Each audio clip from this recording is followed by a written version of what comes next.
Next up, we're going to be hearing from Eric Garcin, and Eric is here from Suez, and we'll be talking about a carbon neutral vision for water recycling treatment plants.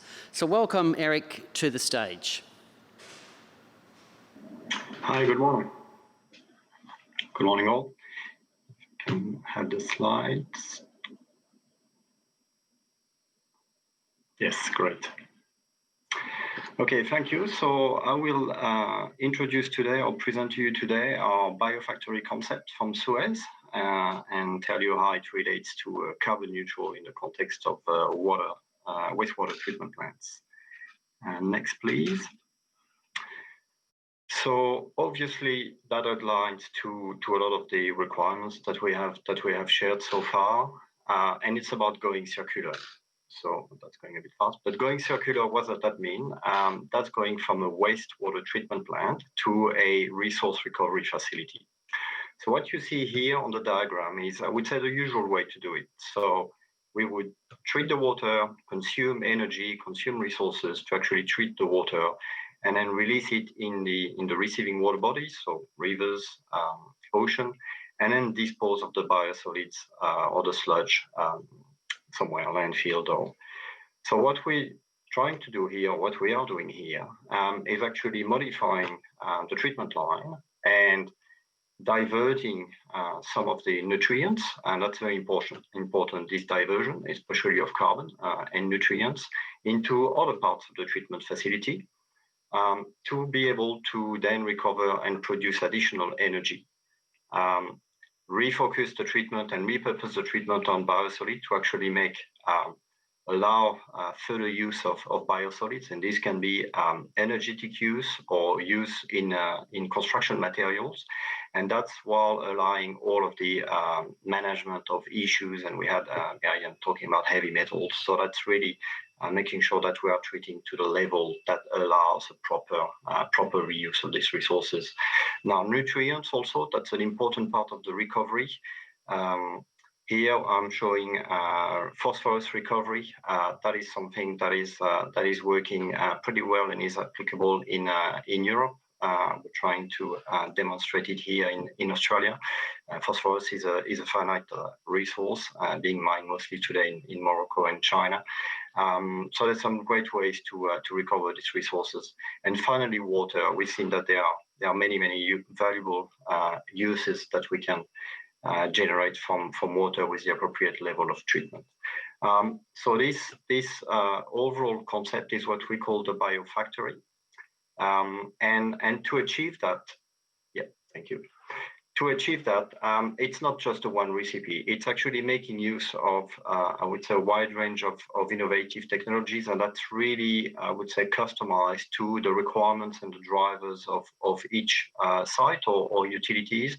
So you see here a wide panel of technologies which are involved in achieving this circularity. So some of the important things, without going too technical in the water treatment, but the primary treatment in the wastewater plant is really critical. That redirection of nutrients and carbon is key. Advanced biologies, that's something that we've been talking a lot about in R&D for the last few years, but that's now actually properly on the market. And that's a key enabler also in being able to produce more energy. You see at the bottom a number of technologies on the biosolid side, obviously different forms of anaerobic digestion, that's to produce the energy. Phosphorus recovery, you can see here the struvite that is recovered.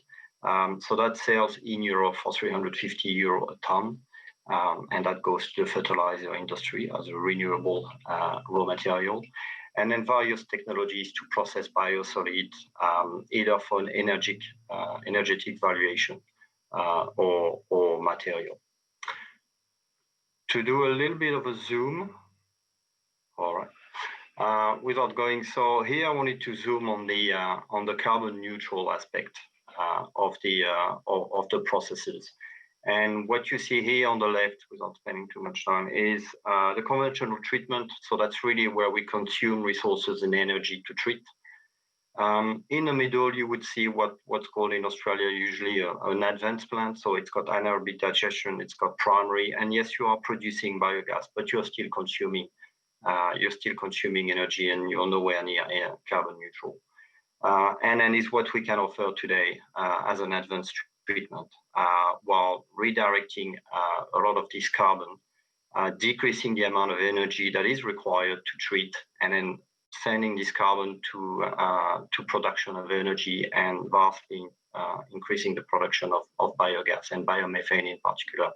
I didn't mention, but the conversion from biogas to biomethane is a key enabler in getting more value from biogas and getting a more valuable product coming out of your wastewater treatment plant and actually making a proper resource recovery facility. Now, this is next, please. Presentation is frozen, everybody. We apologise for that.